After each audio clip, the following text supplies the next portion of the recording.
Welcome everyone to the Healing Place podcast. I am your host, Teri Wellbrock. Excited to have you here with us, listening in, and also excited to have another wonderful guest. I will be doing some introductions in just a moment, but just wanted to welcome you here first to this space filled with motivation and inspiration and healing stories. Welcome everybody to the Healing Place podcast. Excited to have you here, and I'm super excited to have Mary Giuliani with me. So welcome. Thank you so much, Teri. It's so great to be here.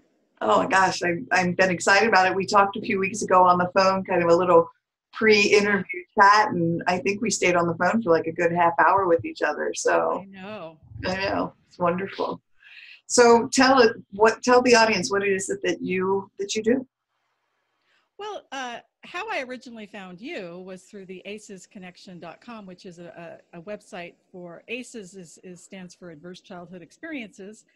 And it's a whole community of professionals that really are passionate about really educating people about the impact of adverse childhood experiences, how it can have cast a really long shadow on a person's life all the way throughout their childhood and their adulthood.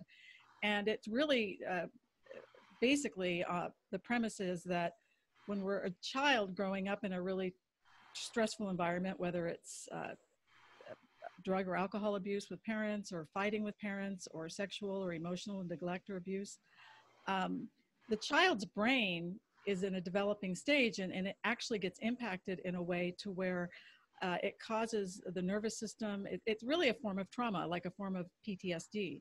Oh, sure. And, although I knew that growing up in a pretty stressful home had impacted me on a psychological level, it wasn't until I realized that there was also some brain stuff that happened for me that I didn't really connect up until I read this book called The Body Keeps Score by Bessel van der Kolk.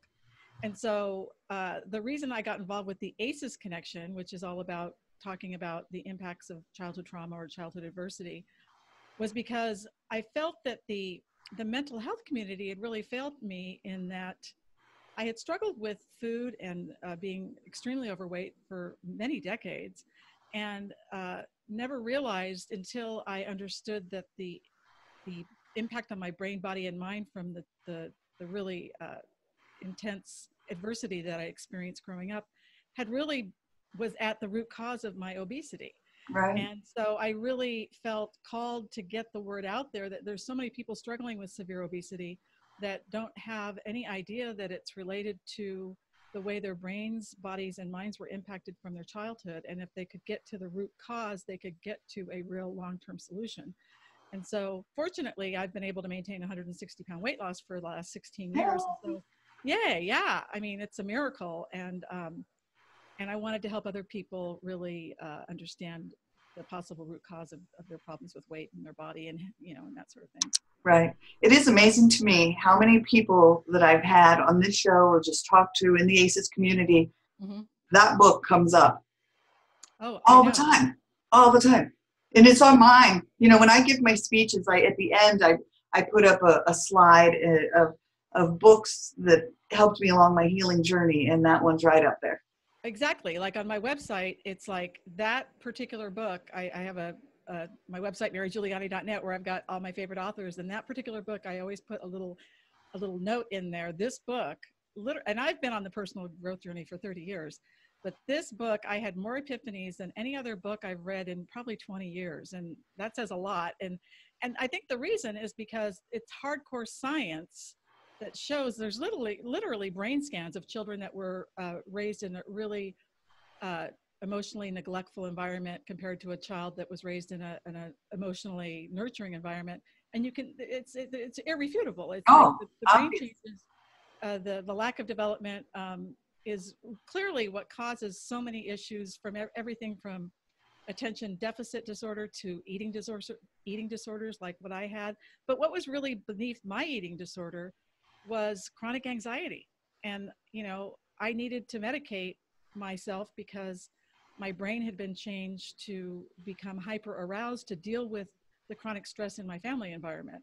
And I didn't, when you're a little kid, you don't think, oh, I have an anxiety disorder and that's why I eat. It's the only brain you've ever lived in. And so And also food was modeled in my family as a way to cope with stress. My dad was a foodie, and his dad, my grandfather weighed over 300 pounds most of his adult life, and unfortunately died of a heart attack at 59. And Wow. so that's another piece of how the way the people in our families cope with stress gets passed down through through the generations as well.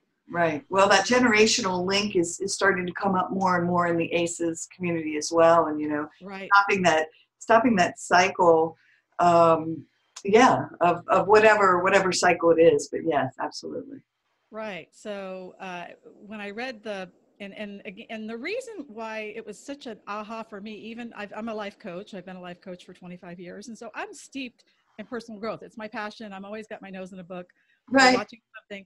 And and it was like, I never even thought that I would have trauma, because I, along with probably the most people, thought that trauma had to be related to sexual or physical abuse.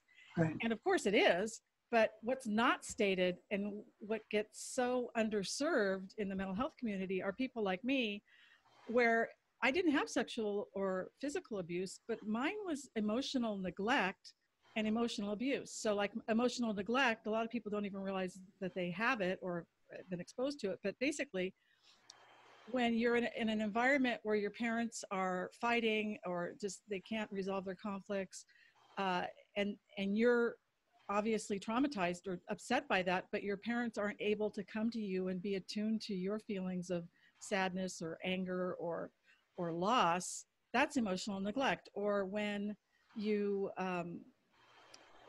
shamed for just having needs, just for wanting something, and shame for being a selfish person on a regular basis, that's emotional neglect and abuse. And so a lot of people don't realize that that is a form of trauma. And I didn't. Right. And that's why after reading Bessel's book, it was like, oh my God, no wonder I was really tense, and I was really anxious, and I needed to medicate with food. And then the whole shame thing that happens for us with trauma as well. So it just keeps the cycle going. Yes. Well, and you had mentioned just a second ago, and it made me think about the whole brain plasticity thing, and how, as we develop these habits, so yours was with eating food, how we just start to create almost like these ruts in our brains of this habit formation. And Right. The beautiful part is that now we're discovering that those habits, and as you've discovered by keeping 160 pounds off for 16 years, that you can change those habits and change, and that's the beauty of the brain, is that. Exactly. And it wasn't until, I don't know how many years ago, but I remember when I was growing up, I don't know, when I was maybe first on my personal growth path in my early mid-20s, I think that was back when they still thought the brain wasn't plastic and it couldn't be changed. And so thank Right. goodness the brain is plastic.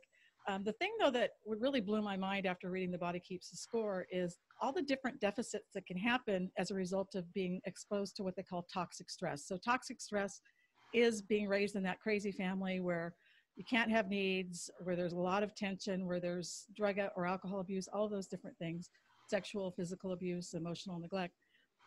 So what happens is the brain, you're 5 years old, right? You've got this very young developing brain. And so the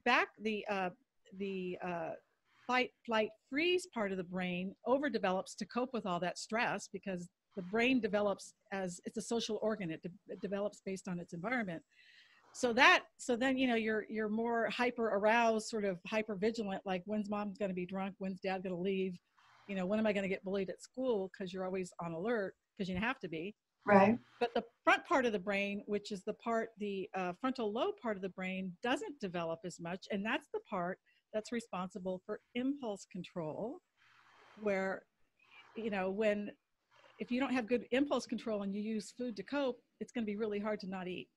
Right. So when I realized, oh my God, my impulse control had been compromised by my environment, it made me realize that, oh my God, this was never really my fault to begin with. And there's so much blame and shame that goes with food and weight issues. And so not only are you, needing to use food to just medicate your anxiety, but then you also get shamed by the culture and your family for being overweight and not being able to control your food, when your brain got changed because of your environment to where it really impacted your ability to even control your impulses. Right. And so it was so, you know, it really helped me have more compassion for myself. It's almost like, I don't know who said this, maybe Gabor Mate. Are you familiar with him? Really great teacher that's very aligned with the adverse childhood experiences concept, that instead of mental illness, because he really equates all mental illness with as a trauma-based issue, it's really mental injury. Oh, I love that.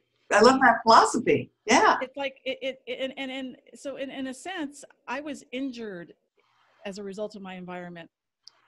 In my brain was injured. It's almost like a traumatic brain injury. Yeah.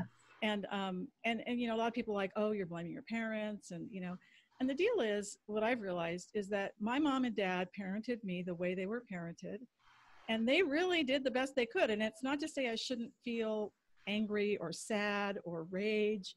I need to feel whatever feelings I need to feel in a safe environment with a competent trauma-based therapist.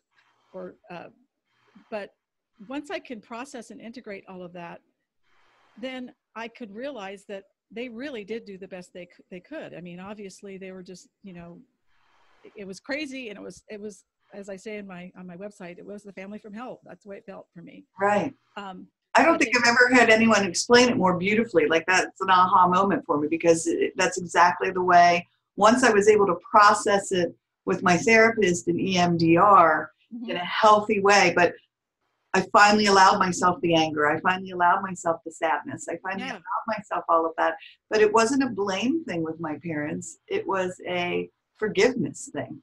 Right, right, exactly. So, and I think it's such an important step, though, because part of the, you know, the trauma is that it lives, the unprocessed feelings of rage or anger or shame or blame or whatever, they live in our body as tension or as, and eventually illness. A panic attack on this end. Right. Exactly. Right. Anxiety, and then food addiction. And then later on, I ended up with problems with alcohol and stuff like that too. But again, it was never, it was just a way for me to, it was, you know, another thing I've learned in the trauma world is it was a normal response to an abnormal environment.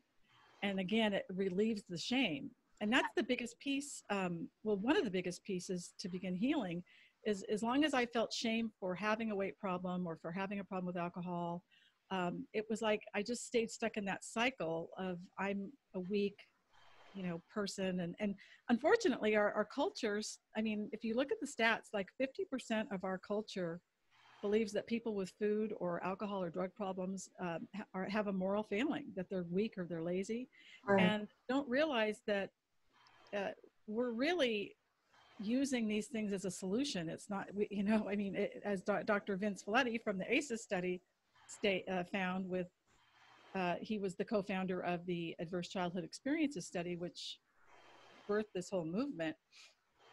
In his obesity clinic, where he stumbled upon this whole thing, he really found that the women in his women and men in his obesity clinic didn't look at food or being overweight as a problem. It was actually an attempt at a solution. And so what he found was that food was being used as a psychoactive substance, and a large body was being used as a protective factor.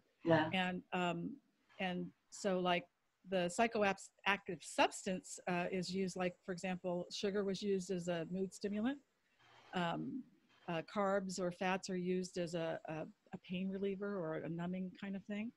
And so again, he was able to say, you know, the weight and the food addiction is really like the smoke. The fire is really the trauma of trying to medicate a brain that's been changed by this environment. And so the other thing that blew my mind with the Bessel van der Kolk book, The Body Keeps the Score, was when, so I'm reading all of this stuff going, oh my God, this is why I had impulse control issues. The other piece that gets changed in your brain from childhood trauma is the satiation part of your brain that feels satisfied is compromised. So it takes more to feel the pleasure. It's like the pleasure center. So for me, I not only had impulse control issues, but it took more food for me to feel satisfied because my brain had been changed. So it's like those pieces as well. The other piece is attention issues. When the frontal lobe, since it doesn't develop as much because it's too busy developing the fight, flight, freeze piece, you can have attention deficit disorder issues. And for me, I had difficulty in school as a result of that. And then you get the shame and the blame from your parents for not doing well in school. And of course, I would go to food to medicate that. And so the point is the big breakthrough for me was realizing that none of this was ever my fault to begin with. And that relieved a huge burden, of feeling like a bad, weak, lazy person. Right. And also that it made more sense why all of these things that I had tried never really worked, because until I could get my brain regulated, in other words, calmed down without the use of food, no matter how many diets I did, the operating system in my brain was not, the way I like to describe it is people that have childhood trauma, if they have a hyper aroused brain, it's like your brain is running at 100 miles an hour when the normal brain runs at like 60. And so you can't change that with talk therapy. And that was the other piece that kind of at first, like, what, I've done talk therapy for years, right. Not like, but I did too. Yeah. And you're saying to me that all these years that I did therapy, yes, it helped, but it can't completely resolve it. It's like, why didn't any of these mental health practitioners say anything? Right. And that's why I'm so passionate about this, because I suffered for 40 years with a severe eating disorder. I was over 300 pounds, and anybody that's weighed over 300 pounds, it's a really painful experience from every angle: emotional, physical, spiritual, relational. And if the mental health community was really aware that childhood adversity can cause childhood trauma, and that the trauma that a person has can only be healed, it needs more than just talk therapy, like EMDR, like neurofeedback, like yoga, like movement and somatic therapy. Right. They could have saved me years of suffering. Does that make sense? I mean, yes. Oh, I completely understand. And when I started on my healing journey, which mine only happened, I experienced a shift in 2013. And so it's only been, but like you, I've read, I've researched every book I can get my hands on, being part of the ACEs connection and doing EMDR therapy. But I've also done Ho'oponopono Hawaiian healing. I've done EFT or tapping. Yes, I've done yoga. I take nature walks. I've incorporated, I like to call it, I've built myself a toolbox. Yes. And I can utilize so many of these, and they've all helped. They've all been a part. So there is no one solution in talk therapy. Exactly. While it helped, like you said, is not the end all be all. People just have to have so much more that they can utilize to help process the trauma. Well, exactly. And so so I would highly recommend anybody watching this that is and this, I'm talking today about how the trauma played out for me. I medicated with food, and I developed a very life-threatening obesity problem. But that's just one piece. You can also develop a problem with alcohol. You can problems with drugs, or problems with being in really unhealthy, like becoming a major people pleaser. I mean, I've seen people get so strung out on people pleasing that they almost die. Just so overscheduled, so feeling responsible. So it doesn't have to be alcohol or drugs. It can be behavioral dysfunctions or addictions, or sex or gambling, or the internet, or anything. An addiction is anything that you crave and you get temporary pleasure from, but it causes problems in your life, but you're not able to stop it. So, but the point is the source is to not chase the addiction, but to really chase the pain. Like what's triggering this? Yeah, right. And you can take the ACEs survey. It's a 10-question survey to determine how many adverse childhood experiences you've had, to get a feel for how much toxic stress that you were exposed to as a child. And it may give you some major insight into why you may have problems with the food, drugs, alcohol, or relationships are a big challenge for us in from childhood adversity. You can take that quiz by going to my site, marygiuliani.net, and there's a little tab up there that says take the ACEs survey. But the other piece that I think a lot of people don't realize that they've been impacted by as a result of childhood adversity is in relationships. And this was another mind blower for me after reading Bessel's book, how adverse childhood experiences happen in the context of relationships. So here we are with our young developing brains and bodies and minds.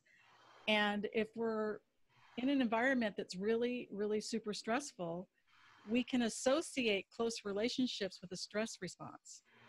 And so what happens as we get older is when we get into intimate or friendships or romantic relationships, we can literally trigger this unhealed trauma. And it's just, it may seem really subtle, but just that, and I didn't realize this until I read his book, by the way. I didn't realize how my body was responding in all these different ways.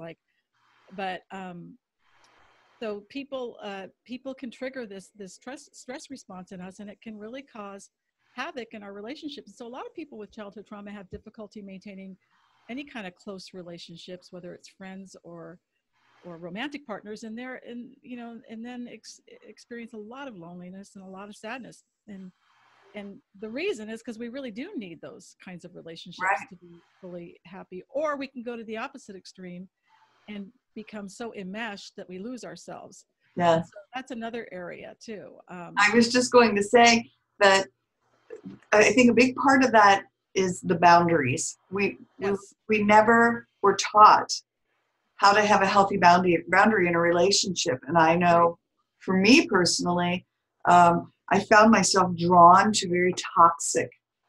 I was drawn to that toxicity, and my sister and I have talked about that a lot. Obviously, growing up, to us, if you think about it. That's what I just was going to say. We decided that we felt off kilter if we weren't in chaos because that was our norm. Exactly. That's what we grew up, and so we didn't quite. Peace and tranquility was like, what do we do with this? And when my therapist, I remember her talking to me about a friendship that was very toxic, and she said, you really need to put some healthy boundaries in place. And I was like, what's a healthy boundary, and how do I do it? Right. And thank goodness. I mean, and that's part of what I teach. Part of what I do to help women that have really struggling with obesity issues and food is, yes, you have to have a mindful and a self-loving food plan and that sort of thing. But it's not, diet and exercise are like 5% of the big picture. But the big stuff I work on, like I taught an online course called Permanent Weight Loss Formula, how to reach and maintain a healthy weight for life. A big piece of that is really learning how to learning healthy boundaries in relationships. And because one of the protective factors that people use with their large bodies, if there's been sexual abuse, it's a sexually protective factor to have a large body. So it's like when we get traumatized, especially sexually traumatized, the stress response, if we have people coming at us from a sexual level, it can get triggered. And a lot of times we can't say no. We just get, we don't have the ability to even speak. Right. And so our body will do that for us. The other protective factor is physical abuse. If I'm bigger, then people won't mess with me because I can, I'll appear bigger and stronger, kind of like that whole saying of throwing your weight around. Yes. And the third protective factor of having a large body is, and this was an interesting one and the one I could relate to the most, it's socially protective. And I'm like, what does he mean by that, Dr. Felitti? And basically it's, he found that our culture, unfortunately, doesn't expect as much from heavy people. And so therefore it's safer to be heavy in the sense that people aren't going to say, why aren't you going for it in your career? Or why aren't you risking? Because they won't expect as much from you if you're heavy. That makes me think like a lazy factor, like, oh, well, you're too lazy to lose your weight and work out, or? Well, it's more like if you're overweight, the culture looks at you like, well, the person doesn't have the drive or the ability or or won't be successful because of their weight or Okay. whatever. All right. And in other words, and for me, it was like, it's a way to kind of stay spun out in the weight drama. I'm going to lose the weight and then I'm going to get in the relationship, or I'm going to lose the weight and then I'm going to go for my career, or it's a way to stay safe. And like if I weigh 300 or 400 pounds, there's not a lot of, like if I weigh 120 pounds, there's more of, oh, you know, you have everything going for you, you should go for it in your career. But if I weigh 300 or 400 pounds, it's almost more like, oh, you really need to handle your weight, you know. Yeah. It's just a different expectation. So you don't have the pressure, you don't have the social pressure to go for it. Right. And so it becomes a safe, in other words, you don't have to risk, you don't have to risk the shame of failure, which we all have to risk anyway. And so I remember that was, it's like an excuse to not have to play out. It's an excuse to quit, in a sense. Does that make sense? Yeah, it makes sense. So, anyway, and you've talked about it, but who is your target audience? Who do you? Right. I like working with women that typically have had a difficult childhood and that are struggling with their weight. And it doesn't have to be a huge amount of weight. It just has to be an ongoing struggle where they haven't been able to get it under control, or just feel like it's a war. Like there's a sense of, no matter what I do, I'll lose 20 or 30 or 100 pounds, but I always gain it back.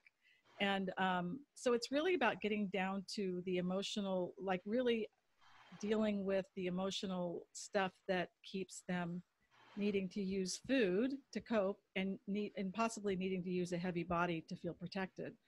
And so, and you know, whether you've had weight loss surgery or just been on diets or exercise and done therapy, because I've done all of those things. Actually, I had weight loss surgery 16 years ago.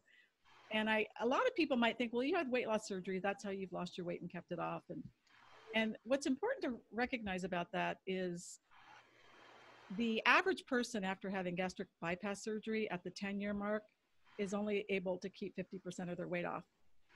And so the reason I've been able to keep 100% of my weight off is because I've been healing my trauma. Right. And the other thing that I like to say about weight loss surgery and really dealing with trauma around weight is everybody's had different levels of trauma. And some people's trauma is so severe that even like I've written about this on my website.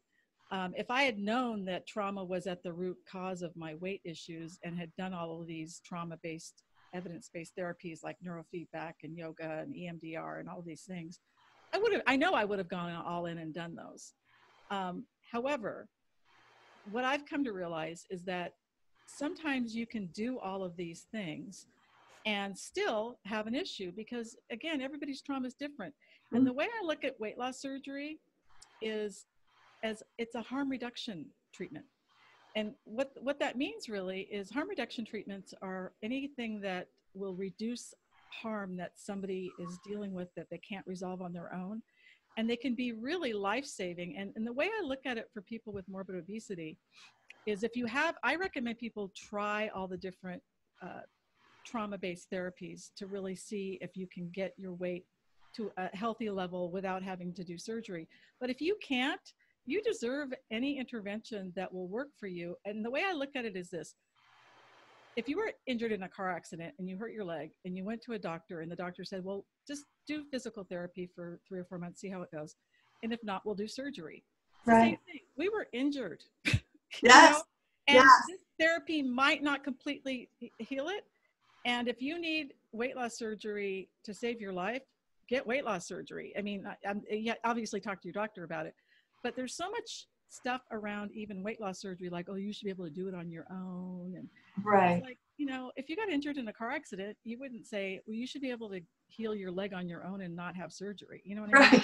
Right. Yes. Anyway, so that's my philosophy on that. But, you know, the bottom line is, even if you do have surgery, you're going to have to deal with the trauma.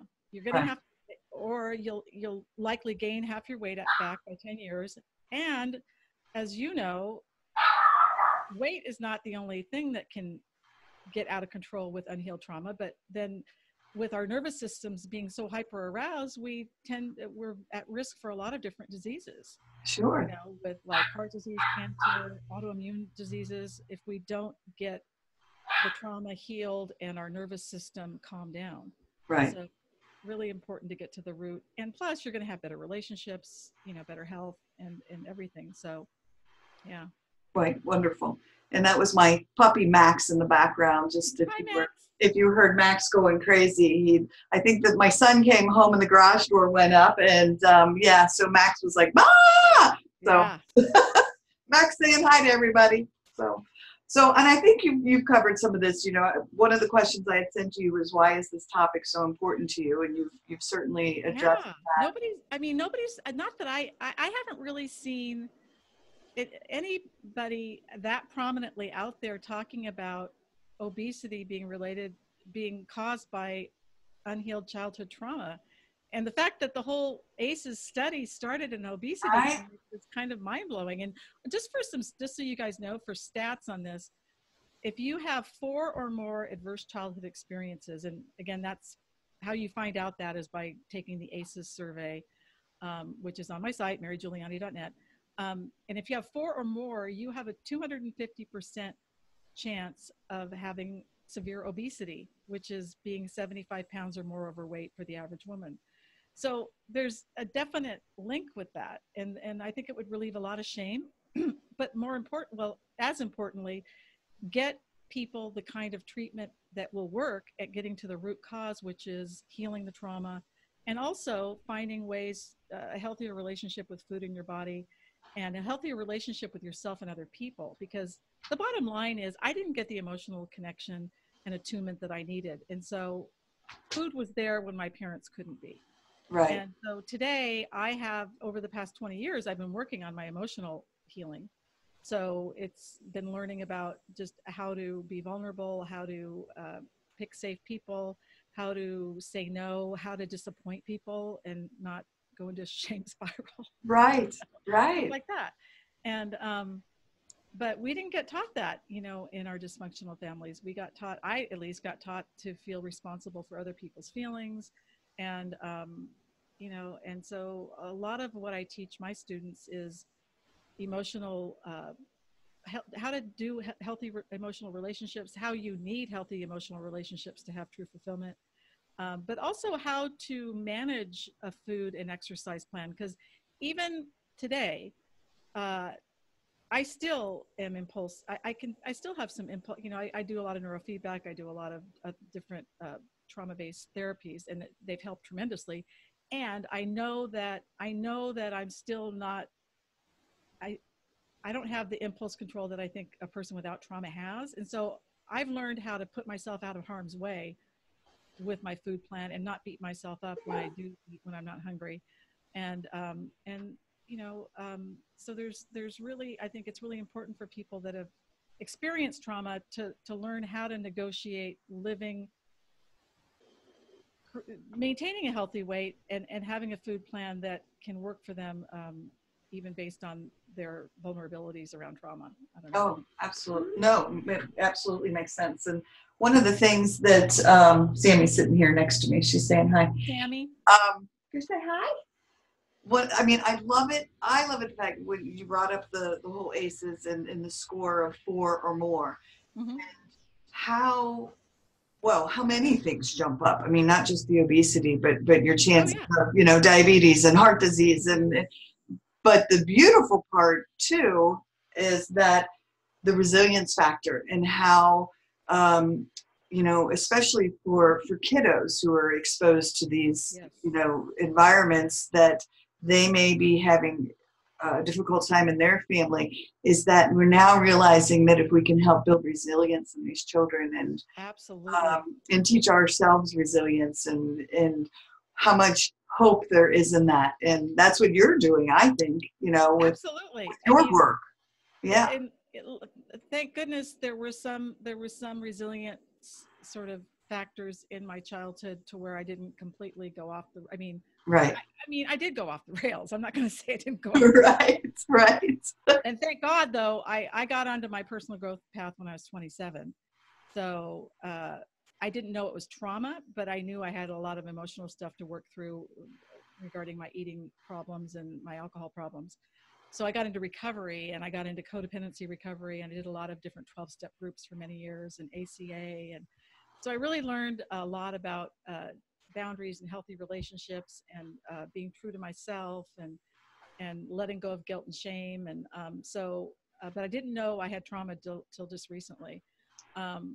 But for kids, it's so important to, like Oprah, for example, she could have gone way off the rails, and she had this one teacher that was just such a support for her that made all the difference in the world. So that's why I want to get the word out there that, kids that are using food, they're doing the best they can to soothe themselves, Yeah. and to find other ways that we can, find the good in them, and really strengths-based types of environments that they can really shine in, and not be shamed over their weight or their food, but just to be educated, and the parents as well. Because Right. my parents had no clue that the environment they were creating was causing me in my brain to need to eat. Oh, I know. I talk to my mom now, she's 82, and we're on a healing journey together right now. Oh, that's so cool. She's finally coming to terms with her alcoholism, and she has stopped drinking at 82 Wow. years old, right? Oh my God, it's Right? not too How late. crazy is that? I'm so proud of her. So proud of her. Wow. So we had a very codependent relationship, and my childhood was not a pleasant one. Right. For so many reasons, and she was a big part of that, in just a very unhealthy environment. But to be able to, have the opportunity, I feel so blessed to have her still here with me, so that we're able to resolve a lot of this. But Wow. talking to her about, the environment she created for us as children, but as well as her own trauma history as a child. Oh yeah. Like, she's having these aha moments at 82 years old. Oh my God. It's so cool. Like, I don't know, she was talking about my grandpa, who I just adored, her father. Right. And she started talking about, the time that grandpa, had a knife. And so she started talking about this violent incident in her life. And I said, Mom, that scarred you. I mean, and so she turned to alcohol as her numbing, Yes. her drug of choice, for numbing her pain and her trauma. And I swear her face was like, oh, well, I guess it did. Like, it was just, she had no idea. Like, she just never has even thought about herself as being traumatized by incidents of violence, and these incidents that she was witnessing, and a part of, and the neglect that was happening. So, yeah. Well, what a gift you are to her, to help her see that. And, thank you. Thanks. Well, and you know what, I wanted to share this too. One of the things that was a huge aha for me over understanding that I had this trauma thing, is what they call having a cohesive narrative, a story that makes sense around why you've struggled so long with so many things, is so healing in and of itself. Because most of us that have had these difficult childhoods, like why are relationships so hard for me, or why has my weight or my issues with drugs or alcohol or picking the wrong people or careers or whatever been so hard for me? And when you really understand how your brain can get impacted, and it causes attention issues, which can cause problems with your career, or it causes relationship issues because of the stress response with relationships, or it causes food or drug issues because of the impulse control deficits. I mean, all of these things were not our fault. And, of course, we're responsible to heal them, but it just makes it just understanding, now I get why, and it just calms you down. You're not always trying to figure out why, Yes. No, I agree. When I was able to, and again, it's not an excuse thing, but just have the story, like you said, like a story that makes sense. Yes. And then when I found the whole ACEs thing, I'm telling you, it was just like such an amazingly beautiful moment in my life, because I thought, oh my gosh, this is it. Yes. Then my life finally makes sense. Yes. I know one time when Jane, from the founder of the ACEs Connection, stated that when people realize that the things that they did were normal because they were exposed to abnormal circumstances, it allows you to let go of a huge amount of shame or guilt. Yeah. Because so many of us, when you're exposed to that kind of toxic stress, you're just trying to survive, and a lot of things that happen in your life, you can have a lot of shame and guilt over. But when you realize that any child that was exposed to that kind of toxic stress would have made choices to survive that, maybe are not socially acceptable today. Right. And just giving yourself that permission and that self-compassion. And also, I don't know about you, but it gave me huge compassion just for humanity. Oh, without a doubt. Yes. I have found, and that's one of my messages I try to give out, is that now I look at people and I say, that whole saying, which I know it's huge right now, is instead of asking, what's wrong with that person, ask what happened to that person. And I love that. And it changed my whole approach to people, like, oh, that person's not just being an asshole. Like, there's probably something that has happened in this person's life. That's their wall of defense. That's their, exactly. They're triggered. So, they're triggered, and they're in a fight, and that's what they're doing. And exactly. And it really, the other thing it really helped me get is how, and then underneath that is how innocent we all really are. Yes. And really how vulnerable we all really are. And it just changes your whole lens on humanity and how to approach people from a whole different perspective. So absolutely, what happened to you versus what's wrong with you. Yeah, that's beautiful. I love thinking about that. Very, just beautiful, of the innocence within. Like, we're all just that little innocent. That beautiful raw soul on the inside. Absolutely. And our ego and in our defenses, are trying to protect that.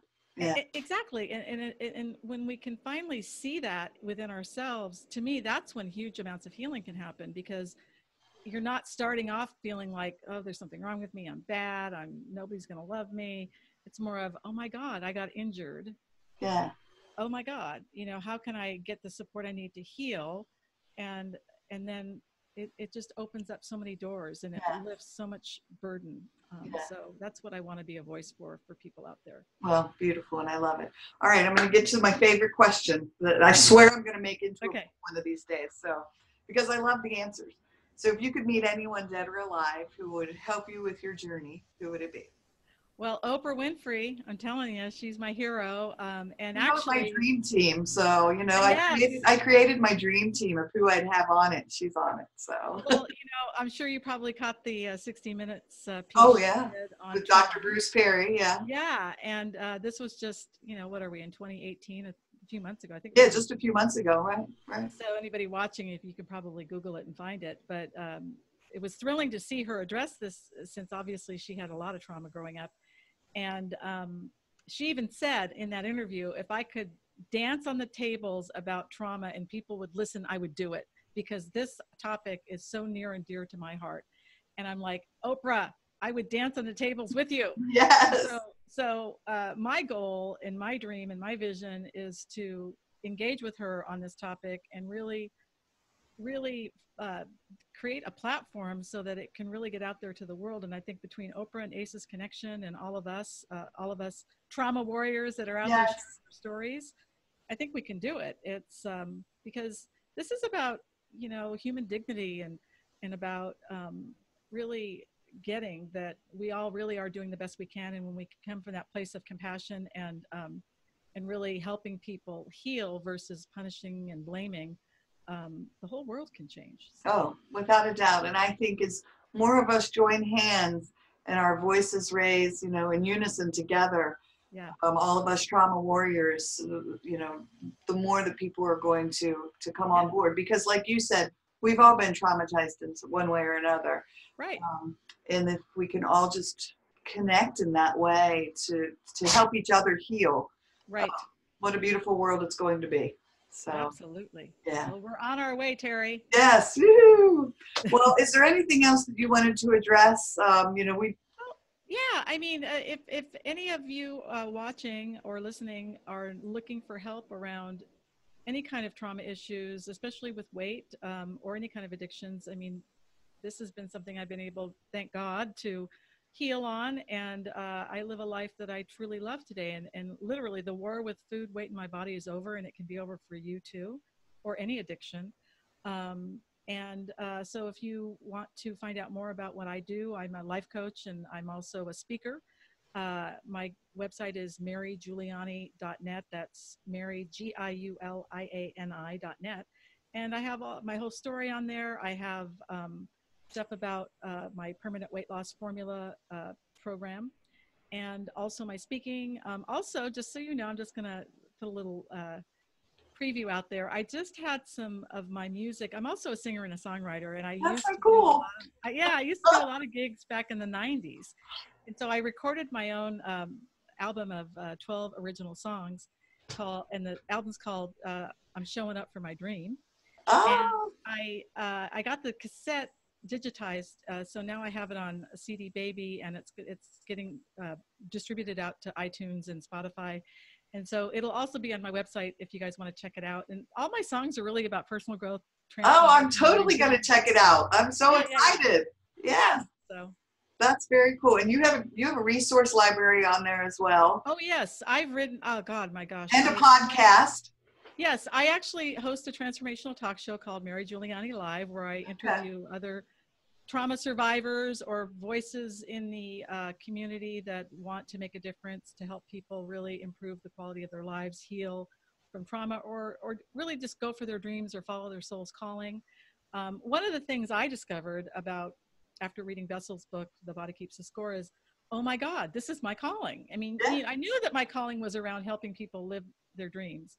But once I got that, oh my gosh, I didn't realize I had trauma, and I've been healing on all these other levels, but until this piece came in, and that most people don't even realize that they have this and aren't even addressing the ways to heal it. It's right. Like, I've got to get out there and help people with this. So anyway, I'm just excited about helping people really heal at the root level of their issues, which is typically trauma. Right. Well, I think what you're doing is amazing. Thank you. I'm excited to go listen to your music. And so thank you. Oh, my last question was, what is your dream job and are you doing it? And I think you just, answered that yes, you are. Well, I mean, anything that's related to help getting the word out about how adverse childhood experiences can change the brain, body, and mind. And so it's so important to educate people about what is going on, and also learn how to change systems on all the different levels, whether it's in schools and families and government and politics, because getting trauma informed on a global level is the key. And to me, that's coming from a compassionate place, and will solve so many other problems, because at the root, when we really, really all get that we're really all innocent and we really all are doing the best we can, then we can come from the place of a restorative justice sort of angle versus a punitive angle. Yeah, right. And we can learn how to love each other and be there for each other's growth and healing. Oh, I love it. And I really, truly believe, people tell me I have my rose-colored glasses on me. My nickname is Glitter Shitter. So, I'm in my little rainbow unicorn world.